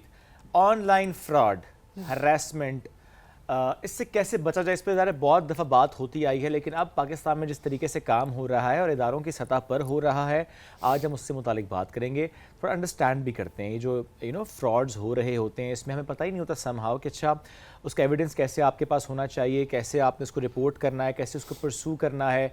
अगेन वो जो एक माइंड में होता है ना कि नहीं क्या ही फ़ायदा, क्या ही हो जाएगा, और हम परसू नहीं करते। प्रोसेस पे, इदारों पे हमारा ट्रस्ट नहीं है, जो कि बहुत बड़ा मसला है। तो कुछ ऐसी एग्जांपल्स, ऐसे केसेस सामने रखना भी ज़रूरी है, या परसेंटेज को स्टैट्स हमारे पास होनी चाहिए कि रोज़मर्रा हम कितने केसेस को सॉर्ट आउट होते हुए देख रहे हैं, कितने केसेस लोग हैं जो कि रजिस्टर कर रहे हैं केसेस। क्योंकि सबसे पहली बात तो ये है कि आगे बढ़ें, कोई भी ऐसा क्राइम होता है उसको रिपोर्ट करें। रिपोर्टिंग हमारी बेहतर होगी तो ऑब्वियसली इदारे भी ज़्यादा बेहतर तरीके से काम कर रहे होते हैं, एंड देन ऑब्वियसली बाकी लोग मोटिवेट होकर वो भी रिपोर्ट। एब्सोल्युटली, जब फिर एग्जांपल सेट होते हैं तो चीज़ें वैसे ही कुछ बेहतर हो जाती हैं। हमें प्रोग्राम में ज्वाइन किया है मेंबर है social media protection and regulatory authority Fahad Malik, हमारे बड़े अच्छे दोस्त हैं, बहुत अरसे बाद आए, गिला तो हम कर चुके हैं उनसे। अस्सलाम वालेकुम फहाद भाई, कैसे हैं? बहुत अरसे के बाद आए और बगैर किसी खुशखबरी के। वो खुशखबरी इससे पहले कितने भी सालों पहले आप यहाँ पे आए थे और हमने आपसे एक ही सवाल किया था कि कब आप हमें चावल खिला रहे हैं शादी के सेट पे हमेशा Thank you for mentioning. Topic शादी के चावल मैंने कहा थैंक यू फॉर मेंशनिंग। मैंने कहा शादी के। सो इस सेट पे हमेशा ये बात होती है। मैं I am still not very sure कि मैं आप लोगों को वो खबर कब दूं, बट हालात अब इस किस्म के बन रहे हैं कि रिश्ते नहीं आ रहे या कोई मैच ये जा नहीं रहे, वक्त नहीं मिल रहा उसको या आपको, मुझे और अम्मी अब्बा का प्रेशर बढ़ता जा रहा है और उन्होंने कोई 2-3 शॉर्ट लिस्टिंग भी की हुई है, बट आई हैव सरेंडर्ड के जो आपका दिल करता है। Okay, but I remember Fahad भाई लास्ट ईयर आपने मुझे कहा था कि बस वो everything is sorted, hall booking sherwani everything is done, लड़की नहीं है बस। लड़की नहीं सो एक एस्पेक्ट मिसिंग था ना सिर्फ उसमें से। वो लड़की अब काफी हद तक शॉर्ट हो गई है, बट लड़की सॉर्ट आपने की है या पेरेंट्स ने की है? पेरेंट्स ने की है। अच्छा, चलिए। मेरी बात हो गई थी। अच्छा चले ये बता दें कि कितने टाइम में एक्सपेक्टेड है, हम कोई एग्जैक्ट महीना नहीं पूछ रहे या एग्जैक्ट डेट नहीं पूछ रहे। Either it would be end of this year or some time mid next year. हाँ, चलो जी, 1-1.5 साल में शादी है, साल के अंदर बल्कि। साल के अंदर साल के शादी अंदर, है, हाँ, वाह। क्योंकि ये साल नहीं, तो मैं पूछा इसलिए आधा हमें भी ज़रा गुजर गया। डेट्स अपनी मैनेज करनी है ना, उस हिसाब से यू नो मैं टाइम आपको चाहिए महीना आपके पहले- आपके तो आप लंबी तो बड़े कोई इनके पास तो मतलब वक्त आपको साल पहले लेना पड़ेगा, शुएब साहब शादी पे आ जाए। नहीं, महीना मैं आप लोगों को पहले बताऊंगा, आप लोगों के, क्योंकि आपकी डांस प्रैक्टिसेस भी होंगी और Sure. वो भी वो बिल्कुल सही है, सारी लुड़ियां हम नहीं डालनी है फाद भाई। नहीं, we would love to do that। अब मेरा ख्याल आप मौजूद Back to पे आ the जाते हैं। फाद भाई, चूंकि as a member of social media protection and regulatory authority आप इस वक्त खदमात सर अंजाम दे रहे हैं, तो इसका मैंडेट क्या है इस अथॉरिटी का? सर, इससे पहले इस मुल्क में ये होता था कि सोशल मीडिया की कोई भी कंप्लेंट्स होती थी, कोई भी फ्रॉड्स होते थे, तो वो NCCIA को जाते थे, FIA को जाते थे, और वो काफ़ी हद तक रिजॉल्व नहीं होते थे। और जब मतलब किसी ने आपको इंस्टाग्राम पे हरास कर दिया है, तो प्लेटफॉर्म से आप डेटा मांगते थे, वो कहते थे कि हमने नहीं देना। ठीक है। सो जब उनको पाकिस्तान में लाने की बात होती थी, जैसे इंडिया में रीजनल ऑफिस हैं, बिल्कुल बाकी है। मुल्कों में हैं, तो दे यूज्ड टू से कि हम बात किससे करें, मिनिस्ट्री ऑफ IT से करें, पैमरा से करें, NCCIA से करें। There was not a central body in Pakistan to look after social media. NCCIA का मैंडेट साइबर क्राइम्स हैं, डिजिटल क्राइम्स हैं, सारी चीज़ें, बट सोशल मीडिया के लिए पाकिस्तान में कोई बॉडी नहीं थी। सो 2025 की नेशनल असेंबली की अमेंडमेंट हुई, उसमें दे सैंक्शनड अ बॉडी जिसका नाम social media protection and regulatory authority है, और उसका काम पाकिस्तान में डिजिटल स्पेस को रेगुलेट करना है। यानी हमने प्लेटफॉर्म्स को पाकिस्तान लेके आना है, उनको यहाँ पे लिस्ट करना है, जो कवानीन वो दुनिया में फ़ॉलो करते हैं वो कवानीन हमने पाकिस्तान में फ़ॉलो करवाने हैं, यूज़र्स की सेफ्टी को इंश्योर करना है। फिर इसके साथ एक कंप्लेंट काउंसिल है जिसका काम ही सोशल मीडिया की कंप्लेंट्स को एड्रेस करना है। सो नॉर्मली अब अगर आपको, अभी तो we are in process of making, अभी बॉडी बन रही है, ठीक है, बट वंस इट्स फंक्शनल तो सोशल मीडिया से रिलेटेड जितनी भी कंप्लेंट्स होंगी वो उस कंप्लेंट काउंसिल में आएंगी, उनकी रिकमेंडेशंस के बाद अथॉरिटी में आएंगी, फिर अथॉरिटी फैसला करेगी कि वो क्या फ़ाइन होगा। हम प्लेटफॉर्म्स को भी फ़ाइन कर सकते हैं, इंडिविजुअल्स को भी कर सकते हैं। प्लेटफॉर्म्स को भी फाइन हो सकता है? जी, कंप्लाइंस अगर वो नहीं करते लैंड ऑफ लॉ की, तो लॉ ऑफ लैंड की, तो फिर हम उनको फ़ाइन कर सकते हैं। सही। और उनको यहाँ पे लेके आना, ये भी एक बड़ा mandate है। चैलेंज रहा है हमारे लिए। फाद भाई, जिन मुल्कों में ऑलरेडी उनके रीजनल ऑफिसेज हैं, वहाँ पे किस तरह से वो इंश्योर करते हैं वो ममालिक कि अगर ऐसी कोई कंप्लेन है तो जो रीजनल ऑफिस है वो उसमें सपोर्ट करे? देखिए, बहुत सारे मुल्कों में फ़ेसबुक के कंप्लाइंस ऑफिसर्स डिप्यूटेड हैं अगर उनके रीजनल ऑफिसेज नहीं हैं। ठीक है। सो उसमें होता ये है कि अगर कोई ऑनलाइन इंस्टाग्राम के ज़रिए कोई क्राइम हो गया है तो they ask for the details from those compliance officers. वो गवर्नमेंट को डिटेल देते हैं, गवर्नमेंट उस पर प्रोसीड करती है, लोगों को ढूंढती है, पकड़ती है। टेररिज्म के वाक़यात होते हैं, इस किस्म के मल्टीपल ऑनलाइन क्राइम्स। सो उस केस में वो अगर प्लेटफॉर्म कंप्लाई नहीं करता तो वो गवर्नमेंट या तो उसको फ़ाइन करेगी या फिर ब्लॉक कर देगी। जैसे ब्राज़ील में ट्विटर तकरीबन 1.5 साल ब्लॉक रहा, उसके बाद उन्होंने ब्राज़ील के कवानीन के मुताबिक अपने रूल्स बनाए, अपनी कम्युनिटी गाइडलाइंस को सैंक्शन किया और फिर ट्विटर ओपन हुआ। यहाँ पे भी बंद रहा, लेकिन उस वक्त क्योंकि बॉडी नहीं थी, so now we are very working very hard to bring those platforms, और हम पाकिस्तान की साइबर और डिजिटल स्पेस को सेफ बना सकें लोगों आई थिंक के ये लिए। बहुत इंपॉर्टेंट भी है। अब सिर्फ ये नहीं कहूँगी सिर्फ खवातीन के पर्सपेक्टिव से, हर किसी के पर्सपेक्टिव देखा जाए तो ऑब्वियसली जिसका जो दिल करता है वो कर रहा होता है, तो ऑब्वियसली अथॉरिटी होना बहुत ज़रूरी है, सो दैट हर किसी को पता हो कि उसने क्या करना है और क्या नहीं करना वाला ज़्यादा इंपॉर्टेंट पॉइंट है। अच्छा बात, ऑनलाइन फ्रॉड, ये किस तरह वक्त के साथ फ्रॉड के तरीके बदलते जा रहे हैं कि लोगों को समझ ही नहीं आ रही। अब देखें, लेट्स सपोज कॉल आती है जी बैंक का नुमाइंदा, लिटरली हम जैसे लोग जो कि जिनको अवेयरनेस है, बाज़-औक़ात हम भी जज नहीं कर पा रहे होते कि अच्छा ये एक्चुअल कॉल है या ये क्या है, क्योंकि एक्चुअली नंबर भी एक बैंक का ही अक्सर हो रहा होता है। सो ये तो चले अब लोगों को पता भी चलना स्टार्ट हो चुका है। कितने फ्रॉड के तरीके बदल गए? देखिए, दुनिया में जब तक लालची लोग हैं तब तक फ्रॉडिया भी रहेंगे। सही, ये बड़ा दुरुस्त कहा आपने। क्या बोलते हैं, नौसरबाज बोलते हैं? नौसरबाज। नौसरबाज तो ठीक किया आपने, अब गलत लफ्ज़ है? नहीं, ठीक बोला है। Okay, sorry. सो जब तक जैसे जैसे डिजिटल स्पेस ग्रो कर रही है और जैसे जैसे लोग साइबर या ऑनलाइन स्पेसेस में इवॉल्व कर रहे हैं, वैसे वैसे फ्रॉडिया भी इवॉल्व कर रहे हैं। सो पहले ये होता था कि आपको इजी पैसा पे मैसेज आता था, आप ये बटन दबा दें, फिर आहिस्ता आहिस्ता लोगों ने उसको अंडरस्टैंड करना शुरू किया कि OTP नहीं देना। अब आजकल एक फ़्रॉड बहुत खूबसूरती से चल रहा है और उसमें आपको कॉल आती है, अगर आप शादीशुदा हैं तो वो आपको आपके बच्चे से बात कराएंगे, और अगर आप शादीशुदा नहीं हैं तो आपके किसी सिबलिंग से बात कराई जाएगी।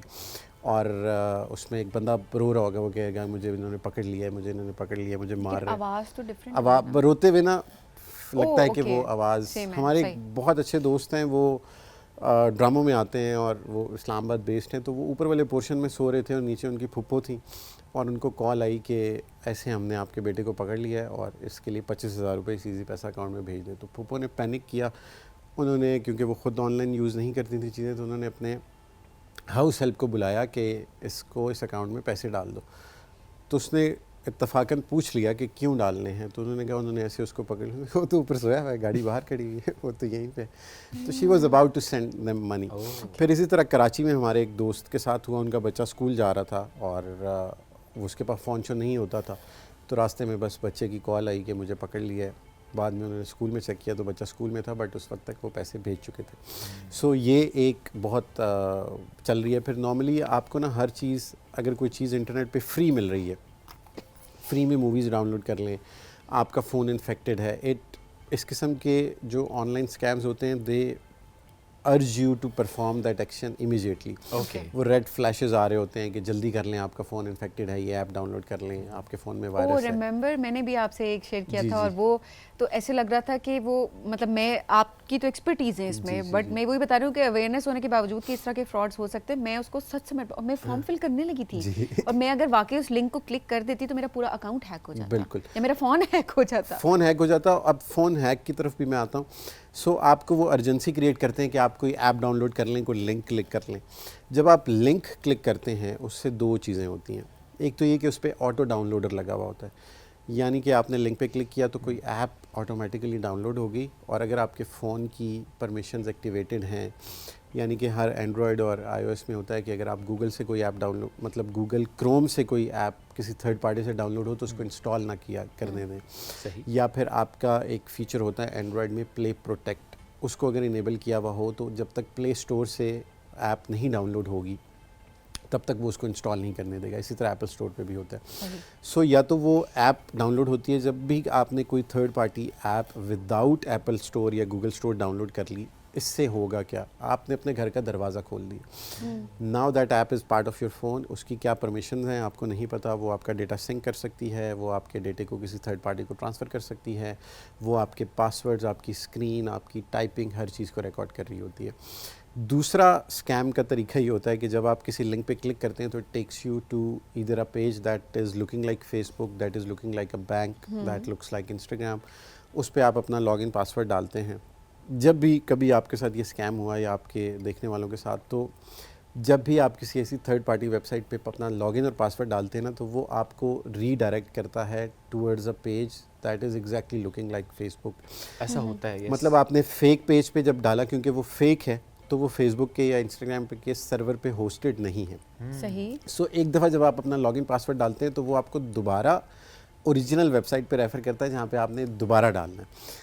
लेकिन पहले स्टेप में उन्होंने आपका लॉगिन और पासवर्ड सेव कर अपने लिया। पास सेव कर लिया। ओके। सो यूज़र के ट्रस्ट के लिए they now redirect you to the original website, और ओरिजिनल पे जब आप लॉगिन करते हैं तो आपको लगता है वही वेबसाइट थी। अच्छा, ये तो बहुत दफ़ा हमारे साथ हुआ है, पता ही नहीं था। मैं कहता था क्यों मांग रहे हैं पासवर्ड और आईडी, मेरा तो लॉगिन ऑलरेडी है फेसबुक अच्छा, पे। लेकिन कुछ ऐसा होता है कि जब ऑनलाइन शॉपिंग कर रहे होते हैं उसमें भी हम देख रहे होते हैं कि हम लिखते हैं ना कि save this information for next time. Authentic website है, ऑथेंटिक पेज है, बट वो हमें लगता है कि हमारी ईज़ है कि दोबारा बार बार अगर हम इस पेज से ऑर्डर करते हैं तो हमें ज़रूरत नहीं पड़ेगी दोबारा से ऐड करना। क्या ये भी डेंजरस हो सकता है? ये उस केस में हो सकता है अगर आपके पास कोई प्रॉपर पासवर्ड मैनेजर एप्लीकेशन नहीं है। ओके।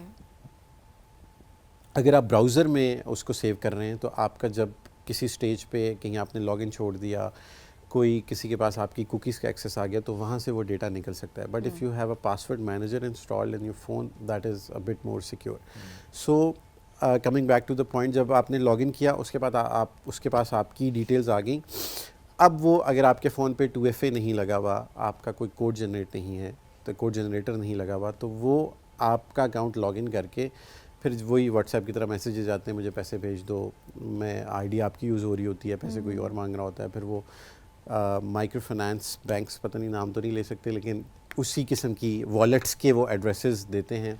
एक तो व्हाट्सएप हैक कैसे कैसे हो जाता है किसी का, क्योंकि बहुत दफ़ा हमारे आसपास होता है कि किसी फैमिली मेम्बर का व्हाट्सएप हैक हुआ और उन्हें पूरे फिर कॉन्टेक्स्ट में अस्सलाम वालेकुम से शुरू करते हैं, अर्जेंट काम है जी आपसे, पैसे फ़ौरन भेज दो। अब ऐसे में पहला सवाल ये कि वो हैक कैसे कैसे होता है, ताकि हमें पता हो कि अच्छा ये नहीं करना कि हमारा व्हाट्सएप हैक हो जाए। और दूसरा, जितने माइक्रो फाइनेंस गेटवेज़ हैं ये क्या सपोर्ट करते हैं उसके बाद के डिटेल्स हमसे शेयर करें कि अच्छा किसका अकाउंट था जहाँ पे पैसे गए हैं ये। अब हैक किस तरह से होता है, नॉर्मली जब आप भी व्हाट्सएप क्रिएट करते हैं या मैं आपके नंबर, आप अपने फ़ोन पे आपका नंबर डालूंगा तो आपको OTP आएगा SMS में। लोगों में अब इतनी अवेयरनेस है कि दे अंडरस्टैंड कि हमने वो कोड नहीं देना। ठीक है। अब व्हाट्सएप वाले मतलब हैकर्स करते क्या हैं, दे कॉल यू कि मैं HEC से बोल रहा हूँ, आपकी डिग्री की वेरिफिकेशन है, TCS से बात कर रहा हूँ, आपका पार्सल आया हुआ है ABCXYZ, और वो आपको कहते हैं कि हम आपको कोड भेजेंगे व्हाट्सएप पे। सो होता क्या है कि वो कहता है आप अपना व्हाट्सएप खोलें, बस आपको कोड आएगा, वो कोड हम भेज रहे हैं। अब जो सादा लोग होते हैं, जब आप व्हाट्सएप ओपन करते हैं ना और आपका कोई कोड फेच करता है, मतलब मैं अपने फ़ोन आपको मैंने कहा कि आप अपना व्हाट्सएप ओपन करें और मैंने कोड रिक्वेस्ट किया, तो WhatsApp gives you a pop जिसमें आपका कोड आता है। सो अगले बंदे को फ़ोन पे वो ये समझा रहा है कि आपको व्हाट्सएप पे कोड आएगा। सो उसको लग रहा है कि ये कोड उसने भेजा है, but it is actually WhatsApp popup हुआ होता है। हाँ। और इसके अलावा व्हाट्सएप हैक नहीं होता, आप खुद कोड देंगे तो होगा, उसके अलावा कोई। That is the only way. जब भी कोई आपसे कोड मांगे से नो, इनकार कर दें। खत्म। अब आ जाते हैं जो माइक्रो फाइनेंस गेटवेज हैं। सो हैक हो गया। ठीक है। उसके बाद अब ये जितने वॉलेट्स हैं इनको थर्ड पार्टी मैनिपुलेटर्स के हाथों में काफ़ी तक उसका एक्सेस है। जो ये वॉलेट्स ऑपरेट कर रहे होते हैं, हमने 2-3 बार NCCI ने काफ़ी दफ़ा इस पे काम किया, उनको जब ट्रेस डाउन करते हैं तो वो किसी ऐसी खातून के नाम पे होता है जिसकी डेथ हो चुकी है, जिसको पता नहीं है कि उसके नाम पे वॉलेट चल रहा है, या वो मतलब उसको बाईपास कर लेते हैं। वो बाईपास इस तरह से होता है कि they have either linkages inside the platform, या फिर किसी का हाथ गाँव में गए, जैसे हाँ क्या हम आपको फ्री सिम्स देंगे, आप बायोमेट्रिक कर दें। हाँ, और या गरीबों को मतलब बेचारे वो लोग जो डिजिटली टेक सेवी नहीं थे, उनको कहा जी कि आपके बेनज़ीर इनकम सपोर्ट से इतने पैसे आए हैं, उसको बेशक 10,000 दिए भी एक दफ़ा, और लेकिन उसका बायोमेट्रिक करा लिया और उसके बाद उसके अकाउंट पे लाखों मंगवा लिए। सो जितने भी स्कैमर्स होते हैं, जब वो हो जाता है तो people ask to trace them, और 99% केसेस में जहाँ पे मुझे भी ट्रेस करने का मौका मिला, वो या तो वो लोग वफ़ात पा चुके थे, या फिर जिन लोगों को पकड़ा गया तो उनको पता ही नहीं था, उनके पास मोबाइल फ़ोन भी नहीं था कि उनके नाम पे ज़ाहिर है कि असल डिजिटल वॉलेट चल रहा है। कल्प्रिट को पकड़ना ही बड़ा मुश्किल काम है ना वो। अच्छा बात सॉल्यूशंस की तरफ अब जरा आते हैं। व्हाट्सएप जो हैक हो रहे हैं वो तो हर फैमिली के अंदर एक ना एक केस अब हमें दिखाई दे रहा है कि इतना आम होता जा रहा है अनफॉर्चुनेटली। किसी का व्हाट्सएप हैक हो जाए, पहला स्टेप क्या होना चाहिए, क्या करें वो? पहला स्टेप ये है कि आप एक दफ़ा उसको मतलब अपने पास लॉगिन करने की कोशिश करें। ठीक है। अगर 1 घंटे में 3 से ज़्यादा अटैम्प्ट्स होती हैं तो 4 घंटे के लिए व्हाट्सएप आपका अकाउंट लॉक कर देता है। जहाँ पे लॉगिन है वहीं पे लॉगिन रहेगा, किसी और के पास नहीं जाएगा। सो कोशिश करें कि फ़ौरन पैनिक में अटैम्प्ट्स ना करें। इफ़ इट्स हैक्ड 5 मिनट का गैप दें, हैक तो हो गया, मैसेज तो वो कर रहा है, सो 5 मिनट का गैप दे के अपने पुराने फ़ोन पे जिस पे पहले व्हाट्सएप था, not on a new phone but जिस पे पहले है मतलब अकाउंट बना हुआ था, उसी पे कोड रिक्वेस्ट करें। 90% केसेस में इट कम्स बैक। ओके। लेकिन अगर आपने ज़्यादा अटैम्प्ट्स कर ली, क्योंकि एक दफ़ा जैसे ही अकाउंट साइन अप होता है ना तो उसको कूलिंग पीरियड चाहिए होता है। सो अब उसने साइन अप कर लिया, अब आप दोबारा रिक्वेस्ट करेंगे तो वो उसको स्टक करेगा, क्योंकि आपने अभी 3 मिनट पहले आपने एक नया व्हाट्सएप बनाया। ठीक है। So give it a period of like 5 minutes, उसके बाद रिक्वेस्ट करें। अगर उसके बाद भी नहीं आता तो व्हाट्सएप का सपोर्ट फॉर्म है व्हाट्सएप की वेबसाइट पे, गूगल पे लिखें व्हाट्सएप हैक्ड सपोर्ट, एक फॉर्म आता है, उस फॉर्म को फिल करें, अपना ईमेल, अपना मोबाइल नंबर डालें, और तकरीबन कोई 8 से 9 घंटे में दे रिस्पॉन्ड बैक। सही। बट हम उस टाइम को भी अभी थोड़ा सा व्हाट्सएप से 8-9 घंटे में तो तबाहियां हो जाएंगी। कम कर रहे हैं कि उसको थोड़ा क्विकली रिस्पॉन्ड किया जाए, जिस पे अभी दे आर वर्किंग। और दूसरा हमने एक और चीज़ भी गवर्नमेंट के लेवल पे कर रहे हैं कि व्हाट्सएप से हमने रिक्वेस्ट किया कि जो नंबर्स हैं उनको बाइंड कर दें, यानी अगर एक सिम जो उस फ़ोन में नहीं पड़ी हुई और उस पर व्हाट्सएप चल रहा है तो it should not be allowed. जब तक एक मोबाइल फ़ोन में ही सिम और व्हाट्सएप ऑपरेट हो रहा है तब तक चले। अदरवाइज़ इस किस्म के स्कैम्स में यूके यूएसए के नंबर्स इस्तेमाल होते हैं, वो वहाँ से थ्रेट्स करते हैं बट उनको ट्रेस करने का कोई तरीका नहीं होता। सो हम सिम बाइंडिंग की तरफ भी अभी बहुत कोशिश कर रहे हैं। तो ये हम कर लेंगे या इसमें रेजिस्टेंस आएगी? काफ़ी हद तक हो जाएगा। कुछ हमें टेलकोस के चैलेंजेस हैं, कुछ डेटा शेयरिंग, क्योंकि वो फिर व्हाट्सएप के साथ बहुत सारी चीज़ें शेयर हो रही होंगी मोबाइल कंज्यूमर के डेटे के हवाले से। सो उसमें अभी we are still devising a mechanism जिसमें कोशिश है कि काफ़ी हद तक हम पूरी उम्मीद हैं कि सिम बाइंडिंग की तरफ हम ओके।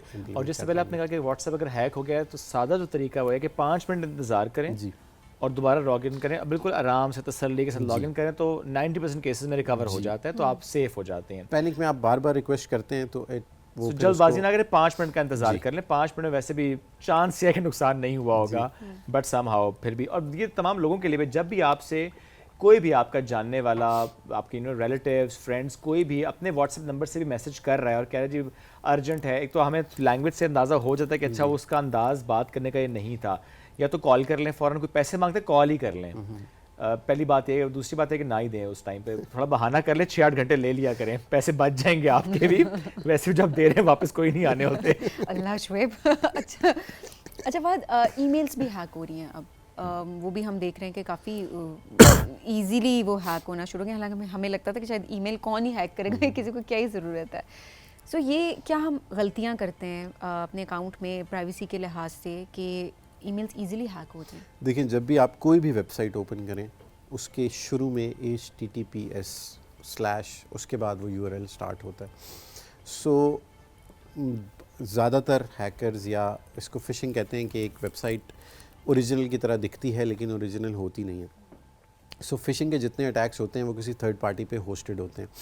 यानी अगर कोई जीमेल हैक करने की कोशिश कर रहा है तो वो आप जब पेज ओपन करेंगे तो वो gmail.com नहीं होगा। सो पहला स्टेप तो ये है कि आप उसको चेक करें कि जीमेल है या नहीं है। फिर दूसरा, आपको ईमेल्स आती हैं कि आपका अकाउंट सिक्योर नहीं है या somebody try to hack your account, और अब आप इस लिंक पे क्लिक करके अपना अकाउंट सिक्योर कर लें। उस किस्म की ईमेल्स को भी देखें कि वो आ कहाँ से रही है। हैकर वाली ईमेल आएगी abcxyz@gmail.com, किसी भी थर्ड पार्टी डोमेन के ऊपर। अगर आप जीमेल इस्तेमाल कर रहे हैं और आपको एक ईमेल आती है कि आपका अकाउंट सिक्योर्ड नहीं है और इस लिंक पे क्लिक करें, तो पहले ये सोर्स चेक करें कि वो आई जीमेल से है या नहीं है। ओके। सो जैसे माइक्रोसॉफ्ट है ना, तो एक ईमेल मेरी नज़र से गुजरी जिसमें उसने पता नहीं कौन सा प्लेटफॉर्म था, तो वो आई को, मतलब अगर उस प्लेटफॉर्म के नाम में आई आ रहा है तो वो कैपिटल आई, एल और capital I, they look same. सही। सो उसको उन्होंने, मतलब जहाँ पे एल इस्तेमाल हुआ था उस प्लेटफॉर्म के नाम में, वहाँ पे उन्होंने कैपिटल आई इस्तेमाल किया कि देखने को लग ये रहा है कि it is the same platform, but वो एक्चुअली पीछे से सिर्फ एक स्पेलिंग की मिस्टेक थी और उसमें they were phishing, using it for phishing. So पहला प्रोसेस ये है कि आप ये देखें कि ईमेल आई कहाँ से है, और दूसरा ये कि किसी भी ईमेल के अंदर जो लिंक है उसको क्लिक करके देखें कि वो HTTPS पे जा रहा है, उसी डोमेन पे जा रहा है जो उस कंपनी या उस ईमेल प्रोवाइडर की है, या वो थर्ड पार्टी पे है। सो अगर थर्ड पार्टी पे है तो फिर इट्स और फिर 2 स्टेप ऑथेंटिकेशन, बिल्कुल ठीक। कोड जनरेटर्स हैं। कई दफ़ा होता है SMS नहीं आता, तो now Google and Apple store पे कोड जनरेटर की ऐप्स हैं, वो आपको 10 सेकंड के लिए आपका कोड जनरेट करके देते हैं। आप उसको डालें तो आपका, मतलब किसी के पास पासवर्ड हाथ लग भी गया तो 2FA लगा हुआ है, जो कि किसी ज़माने में आपका नहीं था। सो वो 2FA लगा हुआ होता है। जीमेल हैक हुआ था मेरे साथ, तो इस तरह के बहुत हो अपनी चुके कोताही है ना तुम्हारी। तो फहद का तो मैंने इतना दिमाग खाया हुआ बहुत सारी चीज़ों पे। मेरा जीमेल वो रिकवर, मेरा जो ट्विटर पहले था, अब तो एक्स है, वो हैक हो गया था, वो इन्होंने रिकवर किया। मेरा फेसबुक और इंस्टाग्राम दोनों हैक हो गए थे, वो दोनों रिकवर हमने किए थे।